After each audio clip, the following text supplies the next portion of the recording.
Damırda kanım anam, cennet ayaklarındadır gülistanım anam. Sensiz dözmez yürek, Allah ayırmasın. Kederi zulmet ile geçer sensiz anım anam. Canım anam, damırda kanım anam, cennet ayaklarındadır gülistanım anam. Sensiz dözmez yürek, Allah ayırmasın.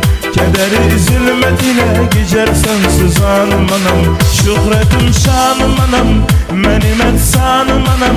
Ne kadar dikenler bitip bile gülüşenlerinde, sevgi bir umre fida ile düşe Mevledine. Ne kadar azap gizlenip saçının demlerinde.